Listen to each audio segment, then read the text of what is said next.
Hey, MaryDonna, I remember you talking about your gait and your walking and having some issues with your right side and how changing your shoes really helped change things up for your life and made a big difference in your life. It did. It did. I discovered that different types of shoes that let your toes splay and let your big toe do some of the work with your walk, and having a wide toe box and what they call a zero drop heel made a huge difference. And my back pain went away, my lower back pain, and my gait completely went back to normal. Awesome. All right. Well, we're going to be here today to talk about that. Welcome, everybody, to another episode of Dr. Cammy Goes Keto, where I'm here with MaryDonna White. Whyte, and she is going to be talking today with me about foot health. And we're kind of doing a follow up today from our Science of Walking video, which people watched and really enjoyed. And we're going to talk today about your shoes and how different kinds of shoes might be very helpful for you to look at improving your walking in your life. Thank you so much, MaryDonna, for being here and for sharing all the wonderful information you're going to be telling us about today. Thank you, Cammy. So just as a quick recap from our last video, you're welcome to go back and review that. But we were talking about this book called Walk by Courtney Conley, and she's a chiropractor and a foot expert. And she was talking about the science of walking and how it's so beneficial for so many things in our life, our mental health, our blood pressure, our cardiovascular system, lymphatics. There's so many benefits to it. And then she was also talking about that you don't have to walk 10,000 steps a day, because that is a myth that was started as a marketing scheme for a Japanese pedometer, believe it or not.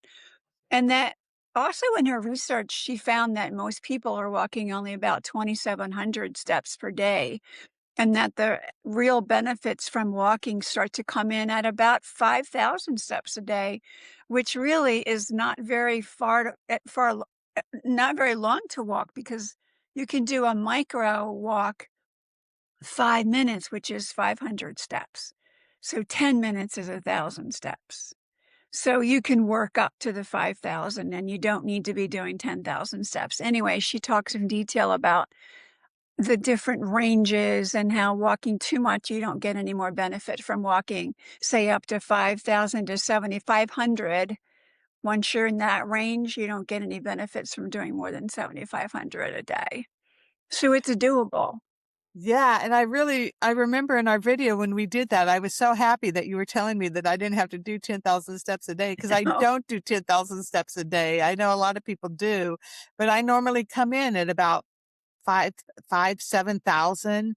I don't really watch my steps that well. I watch more how many minutes I'm exercising. But yeah, that's good news for us to know Yeah. that you can motivate yourself. If you're doing 2,500 a day, you can motivate yourself to get to 5,000. Yes. Because the thing that she talked about, that she so much that she said really resonated with me. But if you think about it, we are biologically programmed to walk. Our ancestors walked everywhere. And walking is survival, and walking is it continues to be important for our survival, even though we're not running away from large predators that were bigger than us back in, thousands and thousands of years ago. If we're not walking and we're not mobile, our health can suffer, right? So some people are limited by foot pain or leg pain, or they're just overall not mobile because of health conditions. And Right. so if I could tell a client, or you could tell a client, just to start with 5 minutes, that's a whole lot more reasonable for someone who hasn't been very active than if you tell them, oh, you need to walk even 2,000 steps a day, because that to them is not doable. So that's what I like about this whole concept. And her book is really, really interesting. She's all over YouTube right now because she's marketing her book. So you might want to listen to some of her videos. But what we want to talk about today is how important the shoes are that you're wearing. Yes, and I'm really excited about this video today because I'm going to learn a lot because I don't really have any shoes. I do have one pair of shoes that kind of splay my feet a little bit and don't have a real big supportive cushion on the back. But Mhm. I'm interested in hearing more about the shoes and the benefits and the cautions that you need to take, as well as I have a list here. I don't know if you have one or not of certain brands that might be helpful too to look up. I do. We can, remind me of that, and we'll come back to that. So, I'm just gonna give a little bit of an introductory paragraph is excuse me, in the book, Courtney Conley argues that our feet are designed to function as strong and flexible foundations for our entire body. Modern footwear often changes how the foot moves by squeezing the toes together, elevating the heel, and limiting the natural motion of the foot. So, over time, these design features can weaken the muscles of the feet, reduce balance, and alter walking mechanics. And that's exactly what I was experiencing. So if you think about it, a lot of shoes, even if they're marketed, and I've experienced this my whole life because I've always needed a wide toe box, but even if it's marketed as a wide toe box, the toes can still be like this, pinched together. And so having your toes in an unnatural position actually can lead to bunions and just deformities of the toe and foot pain. And that's what I had experienced over the course of my life. So the shoes that are looking to be more beneficial are ones that have a wide toe box. So your toes are actually in the shoe. I can spread my toes like this in the shoes that I have, all the way wide out. And I also can feel my big toe bearing down as I take a step forward because that's what's supposed to happen. And as your feet splay, your movement is going forward, and then comes your heel.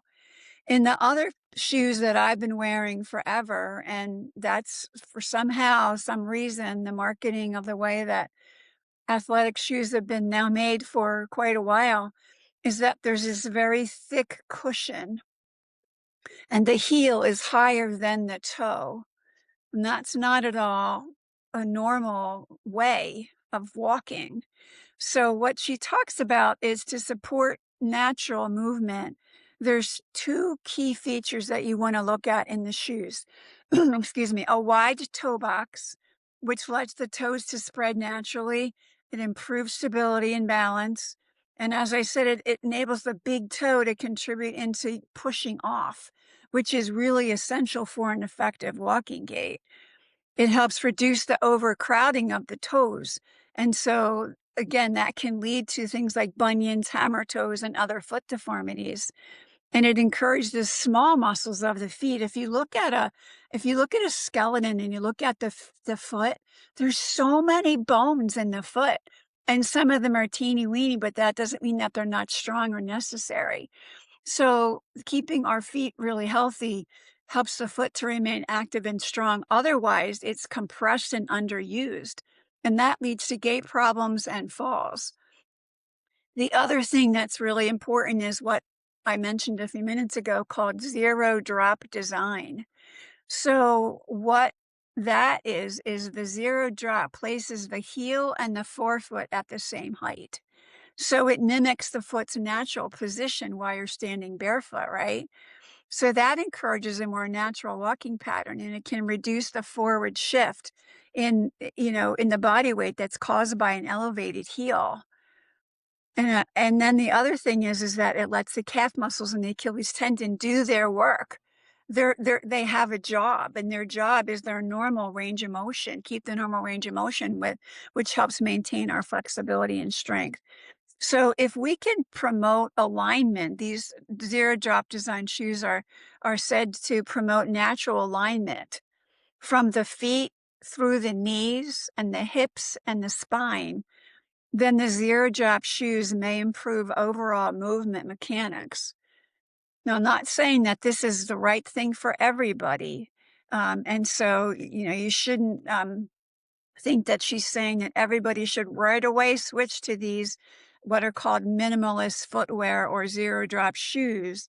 But in her practice, what she encourages is people to generally restore your foot strength and mobility first, and then transition, if appropriate, to a different kind of shoe. Because if you go too quickly into these zero drop shoes, wide toe box, what can happen is if you don't have adequate foot and calf strength, it can lead to discomfort and possibly injury. So if you have a really compromised foot, ankle, calf, compromised mobility, then you might want to talk to a podiatrist or see a physical therapist. This is new stuff that's coming out, just like the other thing that you and I experience in our sugar freedom community. So we've been a part of a movement for a long time that have been talking about things that a lot of people don't talk about or think about, but that's what Mhm. we do. So I Yeah. see this as kind of a nuanced science, but there is studies that are coming out about this, but there's not enough conclusive evidence to say that we should recommend them for everybody. And as a medical provider, nurse practitioner, you as a physician, we know that we have to be careful about making blanket statements that this is the next best thing to sliced bread, so to speak. So I want to just make sure that I say that. Right. Yeah, that's really important to bring that up. And I think that that's it. I really like what you said about how you need to be sure that you have good foot stability before you try to move into these shoes as a possibility. You want your Mhm. ligaments and the bones and the muscles in there to be a little bit strong, and I'm not sure how you get there without using the shoes, but you need to evaluate and just be aware of your foot and how it is and how it Yeah. works before you get into those shoes. I think that maybe what she meant by that is if I look at the continuum of the residents that I see 3 days a week when I do the behavioral health consultation in nursing homes, there's a continuum of people who can walk unassisted, meaning without the help of a staff member or a walker. Then there's the wheelchair level, and then there's chair bound but mobile if the staff lift them with a special lift out of bed. And then there's the people that are completely bed bound. So, there are people that um, have more mobility and more strength in the foot than others. And so your point is a good one, Cammy, because I didn't have a problem at all when I transitioned because I'm healthy. I'm walking. I have decent amount of strength. I'm getting better with strength training, even better. And I didn't have an issue with the transition. But someone who has been more sedentary and hasn't been walking a lot, I think that's really more what she's speaking to because she sees people Mhm. that they have a lot of compromise in their mobility and in their foot strength. I So see. if you're used to walking and you're agile for the most part, and you're decently healthy, I think you should probably be okay with transitioning, but you also would probably want to do a step down just like we teach people to do with food, right? Is sometimes just to do a step down. So maybe you get these different shoes and you wear them for one day, and then you wear the other shoes for a couple of days. And then you try these shoes maybe for 2 days, or maybe you only do a couple hours or a part of the day until you see how your body adjusts because they definitely feel different in your body and with your gait. What I notice with myself is that when I'm walking, I feel freer to walk in the gait that my body naturally wants to walk in. It's Oh, really pretty cool. It really is. that sounds wonderful. Yeah. Yeah. So let me just take a look at my notes here and see if there's anything else I wanted to share. Um, so she reminds me always when I go back to look at her stuff or listen to a podcast that walking is a physiologic necessity, just like breathing and sleeping is. So what that means is that we cannot live without breathing or sleeping. And and I believe I'm aligned with her philosophy that if you are not moving your body, then your body systems are not eliminating toxins the way they could, or you're getting less of a benefit to your cardiovascular system, your brain, your mood. So many things are affected. She said and I agree with this, every body system is benefited by walking or affected by not walking. Wow. Wow, that's Yeah. important. hmm So if you have foot pain, it's challenging to walk. And as someone who has had a challenging, like I'll say, a challenging foot to fit for pretty much my whole life, with what I was told, oh, you have a high arch, you have a wide toe box and a narrow heel. And so I would sometimes go into like my favorite outdoor store here. I tried on 10 different pair of shoes that were marketed as wide toe box and with a more narrow heel, and none of them would fit properly. They wouldn't feel right on my feet. Or I'd walk around the store for about an hour, or not an hour, about 15 minutes. I'd go home and wear them for an hour. They'd go right back to the store. And the sticking point was always that my toes, even though they felt comfortable right away, they weren't after a couple of hours wearing those shoes. So this for me has been a real beautiful eye opener and a benefit for me. A real game changer for you. Yeah, yeah, Yeah, yeah. yeah. hmm So, and then I also want to remind you all that if you do start to look at her work or listen to her podcasts, remember that no one is asking you to walk 10,000 steps. We throw that number out. We say, let's start doing what you can do and work up. And, if she says that 2,700 steps is the average step that most people take, somehow she found that out in her research. And a lot of people are doing a whole lot less than that. And there's some people that are doing more. But if you can even aim for your first goal to get to about 2,500 to 2,700, and remember that 1,000 steps is 10 minutes. We're not talking about hours and hours and hours, right? And you can break it up. You can do little micro boost walks, 5 minutes, 10 minutes. One day, I think I shared this before, I was in a day where I didn't have a chance to do a decent walk on my day off in the morning. I had a bunch of appointments. And I just stopped at all the appointments. I was early for almost all of them, got out of my car, walked around the parking lot, walked up and down the sidewalk. By the time I got home, I was shocked. I had 7,200 steps. I'm like, what? How did I do that? And Yeah. it was doing those slow, incremental things over the course of a day. And I just felt so much better. The days I'm not able to get out and walk for whatever reason, as much as I want to, I'm like, I can't wait till I can do that again tomorrow and have the time to be able to make it happen. So, I'm curious about how many pairs of these shoes do you have and how often do you wear them? So right now I have probably about seven, and I have let go of at least five pairs of the things that I was wearing before. And I wear them unless I'm wearing my Teva sandals, which I have not yet found a zero drop sandal that works for me. If I'm not, and it's summertime here, if I'm not wearing my Teva sandals, I'm wearing one of those shoes. So it's probably 90% of the time I'm wearing them now.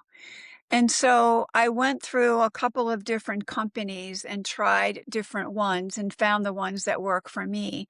And I'm happy to share with you the companies that I purchased from, but it's a huge learning curve. And there's also I'll say, the price points, I've seen them go from 50 to 60 to $70 up to hundreds of dollars. And I'm not willing to spend hundreds of dollars if I can get ones that work for me for less. So some of the Mhm. companies are better and easier with regard to if you order them online, because I've not seen them in any stores where I live. If you order them online, they're pretty good about exchanging for free for a different size. Like if you order your usual size and it doesn't work. Also different companies have, just like other shoe companies, there's different types of shoes within their line. Mm-hmm. So currently what I have is the first company that I purchased from is a company called Grounded Freedom. And I really like their shoes. I just got another pair because I wanted a white pair and a black pair.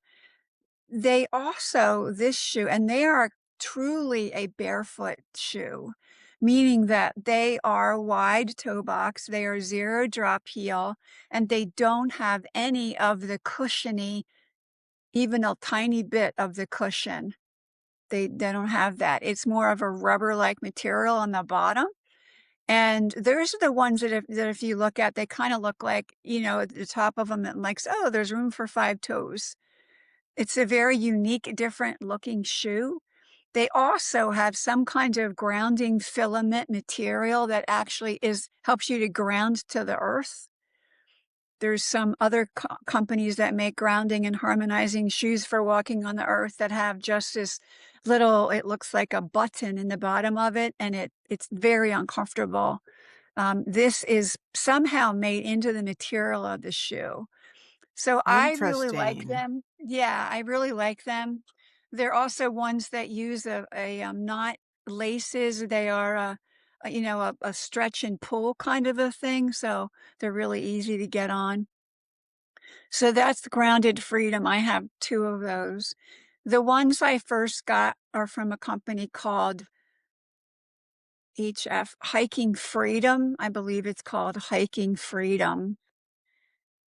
They I'm going to be really honest here. They don't tell you right up front that their shoes, if someone's looking for a true barefoot shoe experience, they don't automatically tell you on their website that some of their shoes are not considered barefoot because they do have a thin cushion of the foam, but they are all zero drop.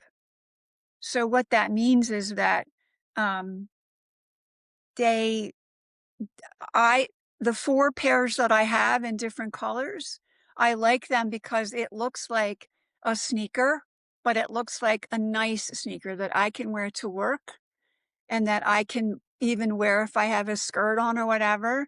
They're not looking like something that I would be wearing on a trail hiking in the woods. Companies do make ones that are specifically for that, so there's a very wide range of the things that you can get available. The Healthy Freedom, the Hike, H-I-K-E, Hike Healthy Freedom, the man's name is Hike.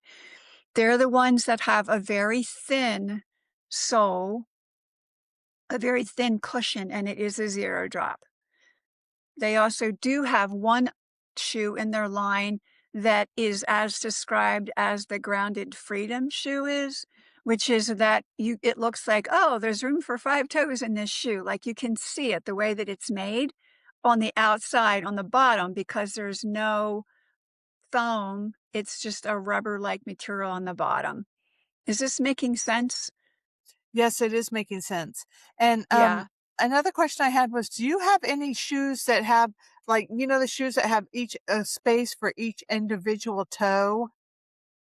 I don't have any of them, and there are some that are out there. I tried them years ago when they first came out, and they were all the thing, especially here in Western Massachusetts, where I live. A lot of people wore them, and my feet did not like them.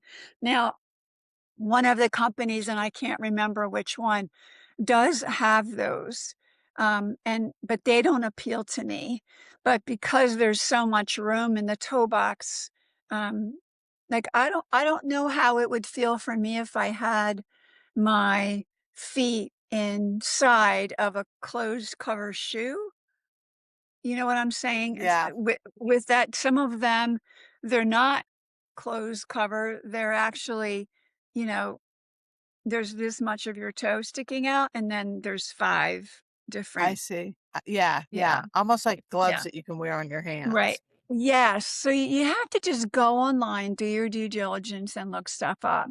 So those companies that I mentioned to you that I've purchased from, they're they're in the range of 60 to $80, which I don't consider to be a horrible price for shoes, especially when you can go and buy a pair of a Hoka ones that cost you $200, and there's an inch and a half cushion in the back. I have them, and I can't wear them anymore. Mhm. Yeah, so those are two companies. Another company that I just found, it's called Saguaro, Saguaro. I think I sent you that link. The ones that they make are a lot more rugged for outdoor, and I have tons of hiking boots that I've had to get rid of in the past because I just couldn't tolerate being in them anymore. I did order a pair from them, and the usual size that I bought with the other companies were way too big for me, and the shoe itself felt a little clunky and heavy, and I decided it wasn't the right one for me, that I'm good with what I have now. So it Okay, might how be a how did they trial and do on the error. return? They're actually really good. I haven't taken them yet, but you just with Seguro, you just put in your order number. They give you a printed label and you send them back, and they tell you to put your tracking number in the email that they send to you once they recognize that you are in their return system, so it can expedite the return.